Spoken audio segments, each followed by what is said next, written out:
Now, as a little bonus, at the end of this course section, I want to combine client-side data fetching with server-side pre-rendering. Not because we need it here, but because it can be a pattern which you do need in other kinds of applications, where you want to pre-render a basic snapshot and then still fetch the latest data from the client, and therefore that is a pattern you should also know. And I'll stick to the last sales page. Here we are already fetching data on the client. Now I just want to prepare some data on the server or during the build process as well. And therefore we can add one of the two main functions we learned about: get static props or get server-side props. And I'll go for get static props to pre-generate that during the build process and possibly revalidate it after deployment with the revalidate key. So for this, we export the async function get static props here, where we get a context, which we don't need here though, so I will omit it. And then in there, I want to also fetch the same data which I'm fetching here on the client side. Now for this, we now can't use the use SWR hook, because this is not a React component down there. Get static props is not a React component function, and therefore we can't use hooks in there. We'll have to write ordinary fetch code instead. So I will grab this code here from the commented out useEffect function where we did fetch manually, and I'll copy that into get static props and comment it back in. Now get rid of the code where we set some state, we don't need that here, and we're almost good. Now we're using fetch here, and as I briefly mentioned before, you can use fetch here in get static props and get server-side props as well. Next.js ensures that this also is available in this context, so on the server side. And then we just use it as we did above. We parse the response, transform the data, and now then, once we're done transforming the data, here, after this for loop, what now? Well, now you should keep in mind that the function you have here, getStaticProps, is an async function. So it wants a promise in the end. And we do have a promise here. So all I want to do here in this second then block is return my object, which eventually should be returned by getStaticProps. I will return an object with a props key, where in there I have an object with a key of sales, which holds my transformed sales. And here we could then also add the revalidate key and set this to 10 seconds, for example, if we want to. So that, as you learned, this is executed again every 10 seconds, or at most once every 10 seconds after deployment.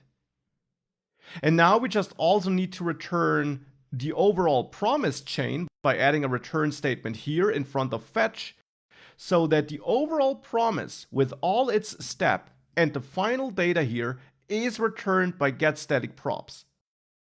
Alternatively, we could of course also use the await keyword here.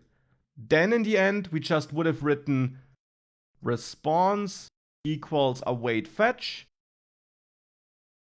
Then here we would write const data equals await response JSON and remove this semicolon here. Remove this then block here like this. And now we would be back to the code you recognized from before. So that is how we could write this with async await. Both works, there is no better or worse alternative.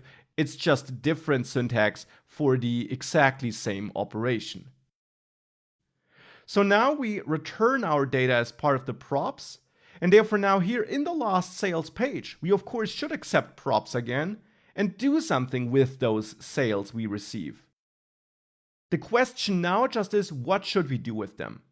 And I would say here, it makes by far the most sense to use the props we get here, the pre-fetched and pre-rendered sales, as our initial state. So the initial state for the sales state is props.sales. Those pre-rendered sales from the server or from the build process, these are the sales which are used for the initial state here. They then can and will be overwritten by the result of the client-side data fetching. But initially we use the sales which we get from getStaticProps as our state for the sales state here. And that means that now initially this here will not return loading because sales will not be undefined. However, we should change this from an OR to an AND operator. If we don't have data and we don't have sales, then I want to show loading. But now we do have sales because we pre-populate them. We initialize our state with the pre-fetched data from getStaticProps. So now we'll make it past this if check and render our initial sales here. So that's now what will be pre-rendered. And still, when this component then runs in the client, it will fetch again to fetch the latest sales.